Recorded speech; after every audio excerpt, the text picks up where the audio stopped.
Hey, Steve Zook here. Welcome back to polkzoo channel, and congratulations to everybody. We're at over a million views, total views right now, getting about almost 45,000 views a month. So I want to thank everybody for tuning in. And if you're interested in buying like a Laura archtop or Recording King or whatever, I'd really appreciate your business.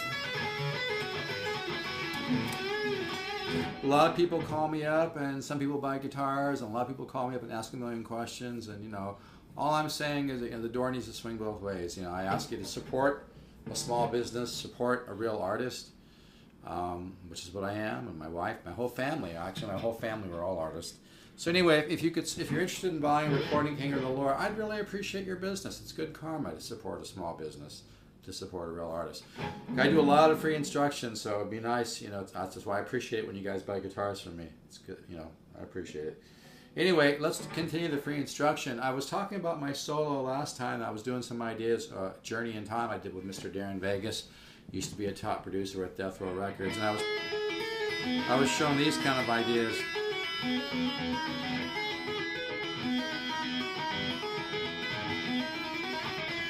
Using just notes from the E major scale. Now, at one point of that solo, you can go to SoundCloud and listen to Journey in Time, or I think I recorded the solo on my YouTube, just put in Journey in Time, but that's just a solo. You can hear the whole song at SoundCloud. Just put Journey in Time, maybe look for Steve Zook. But at one point of the song, I was doing this kind of a lick, working off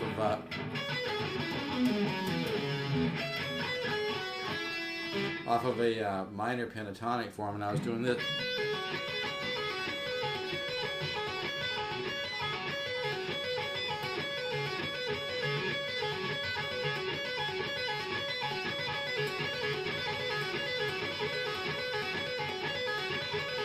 And it's really good to practice sequences like that because you kind of get them wired into your head, and then they can pop out into a solo kind of spontaneously.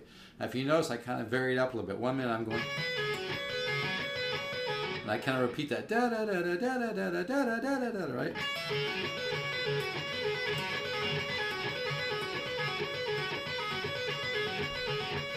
It's hard to do that slow because it's a pull off.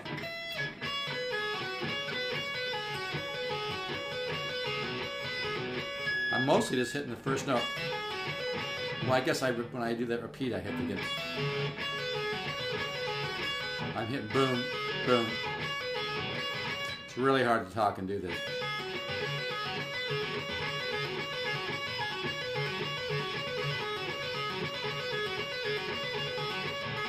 So that idea, those kind of ideas are good to practice, and also just working with. Now, I know some of this stuff may be kind of beginning, intermediate, so, if you're a real advanced player, don't email me and tell me that you're bored with it, because there's a lot of people out there that need this material, okay? So, anyway, sequences like this.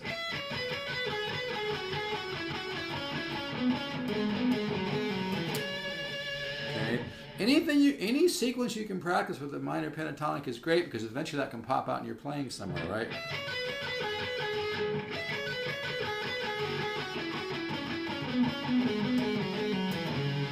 You can do it.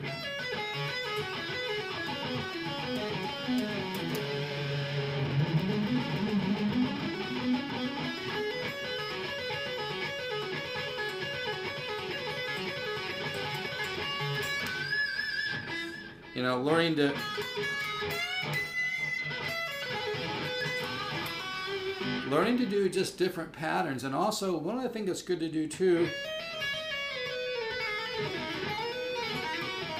It's really good if you can learn to do a little bit of legato. If you always just play with your right hand or left hand, it gets boring. That's why working diminished riffs like this are so good for your left. And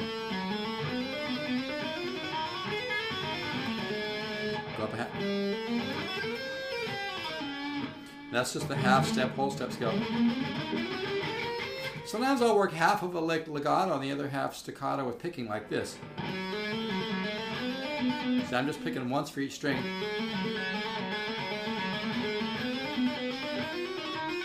Now I'll come down double triplets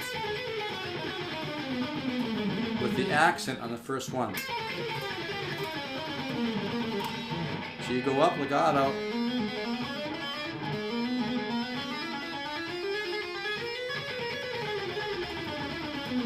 See what I'm doing?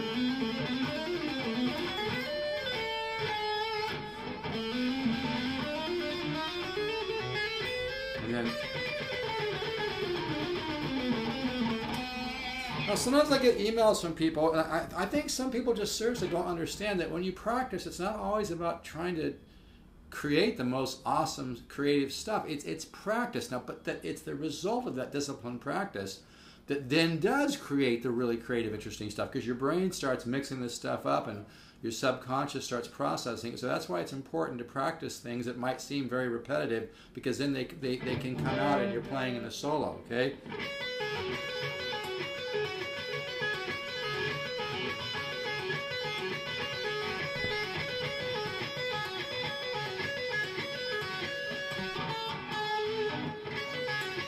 Maybe come down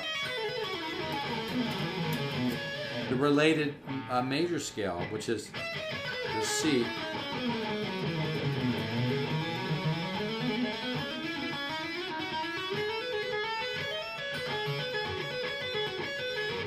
Maybe come down eighth note. Now, I know I'm throwing some triplets in there, I know. And the idea is to vary your practice, because the practice is the fertile soil for creativity. That's why, practice sometimes is not always that exciting, but if you have a great attitude about it, it creates great results.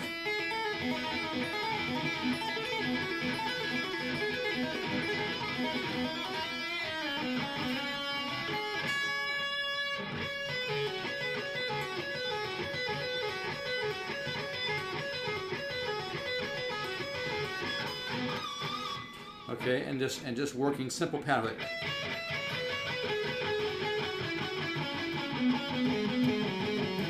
Maybe pick one string and come down.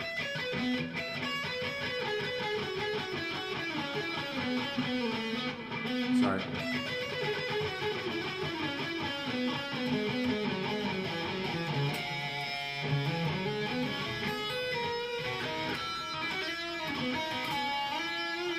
So I'm going to make this short so it downloads, and also just doing simple repeats too, like just simple. I kind of call it a McLaughlin thing.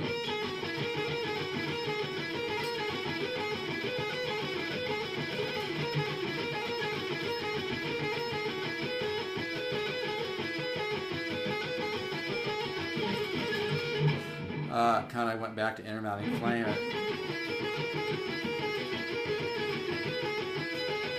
This is a way to practice slow.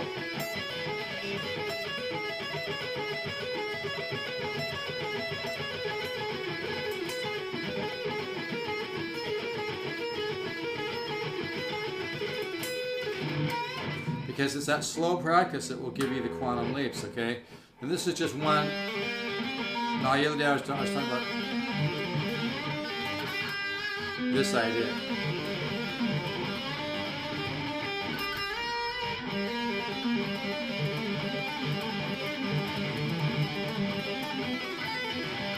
All those little things are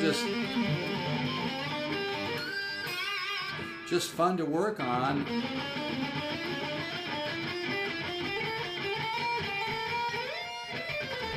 So let me, what's my final point? My final point is repetition and disciplined practice yields the unconscious, subconscious creative release. It's that simple, okay? It's really true. It's not bullshit.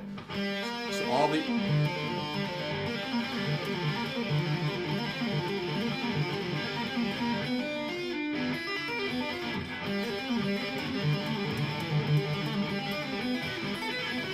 So all these little things that you practice,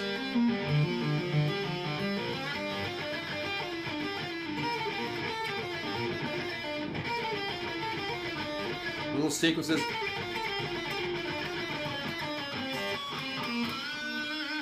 Okay, going the other way.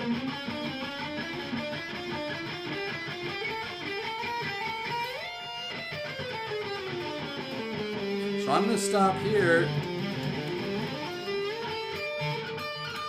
So this downloads.